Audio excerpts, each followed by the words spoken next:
40 years రాజకీయ చరిత్ర పార్టీది. కానీ ఆ నియోజకవర్గంలో ఆ పార్టీని నడిపే నాథుడే లేడు. ఆ పార్టీని పాతాళానికి తొక్కేయడానికి రంగం సిద్ధమైందట. 2024 సార్వత్రిక ఎన్నికల్లో ఆ నియోజకవర్గానికి ఇన్ఛార్జీ లేకుండా పార్టీ వ్యవహరించిందంటే అక్కడి పరిస్థితి వేరే చెప్పనక్కర్లేదు. మొన్నటి వరకు దశ నిర్దేశించిన నాయకుడికి పక్క జిల్లాకు పంపేలా ఇక్కడ ఓ బడా ఫ్యామిలీ స్కెచ్తో తరిమేశారట. దాంతో ఆ పార్టీ కేడర్ దిక్కులేని పరిస్థితిలో ఎవరికి వారిగా కూటమంటూ పనిచేయక తప్పలేదట. ఇలాగే కొనసాగితే రాబోయే రోజుల్లో తాము ఇక నమ్ముకున్న పార్టీ భూస్థాపితమే అంటూ కూడా కార్యకర్తలు కలవపడుతున్నారట. ఏమా పార్టీ, ఏదో ఆ నియోజకవర్గం, ఇప్పుడు తెలుసుకుందాం. ఎచ్చెర్ల నియోజకవర్గం శ్రీకాకుళం జిల్లాకు ముఖద్వారం. జిల్లాకు పరిశ్రమల నియోజకవర్గం. 4 మండలాల్లో 2,42,895 మంది ఓటర్లున్నారు. అత్యధిక వలసలు వెళ్లే నియోజకవర్గం మీద 1943లో టీడీపీ ఆవిర్భవించినప్పటి నుంచి చూస్తే 2004 వరకు కూడా ఆ పార్టీదే ఇక్కడ హవా. రాష్ట్ర విభజన తర్వాత 2014లో మళ్లీ టీడీపీ జెండా రెపరెపలాడింది. 2019లో ఓటమి పాలైన 2024 సార్వత్రిక ఎన్నికలు వచ్చేసరికి పసుపు జెండా మోద్దామంటే కనిపించకుండా పోయిందట. కూటమి తెచ్చిన పెంటతో అక్కడ టీడీపీ శ్రేణులు విలవిల్లాడిపోతున్నారట.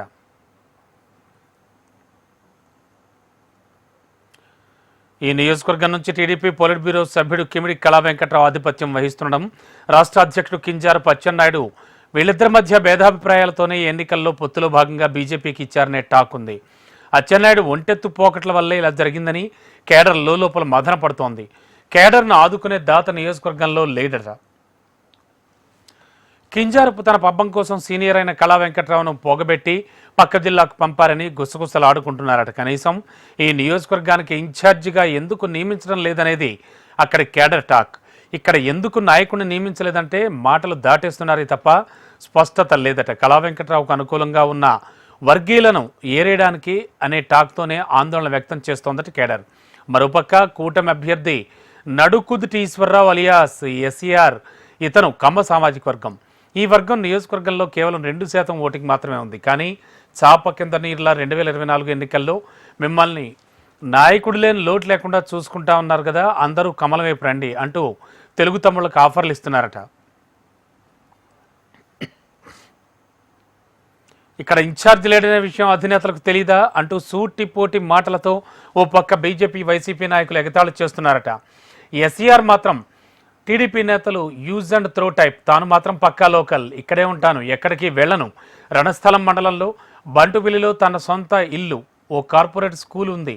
మీకు తెలిసిందే కదా, ఆ పార్టీ వల్ల పక్క నియోజకవర్గం నుంచి రోజు రావడం లేదుగా అంటూ తన బీజేపీ అనుయాయులతో తెలుగు తమ్ముళ్లకు బ్రెయిన్ వాష్ చేస్తున్నారట.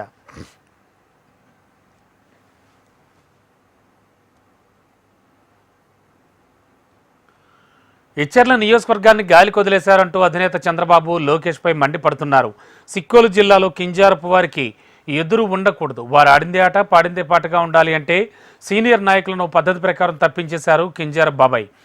ఇక బాబాయ్ అబ్బాయిలే అంటూ వారిపై మండిపడుతున్నారట ప్రజలు. మొత్తం తెలుగు తమ్ముళ్లను కమలం వైపు లాక్కోవడానికి కౌంటింగ్ అనంతరమే అనేది తెలుస్తోంది. ఆ రోజు నియోజకవర్గంలో భారీ సభ పెడుతూ సెంట్రల్ నుంచి బీజేపీ పెద్దోళ్ళను తెస్తా, వారి ముందే మీకు ఎటువంటి హామీ రక్షణ కావాలో చెప్పుకోండి, మిమ్మల్ని వారితో మిలాఖత్ చేయిస్తానంటూ తెలుగు నాయకులకు చెబుతున్నారట. కాగా ఎన్ఈఆర్ తనదైన శైలిలో ఆకర్ష్ మొదలు పెట్టేశారనే టాక్ నియోజకవర్గంలో కూడా కూస్తోంది. గెలిచినా ఓడినా ఇక మనం కమలం కిందనే ఇక్కడ టీడీపీ ఇన్ఛార్జ్ నియమించే అవకాశం ఉండదని బీజేపీ అభ్యర్థి ప్రచారం చేసేస్తున్నారట.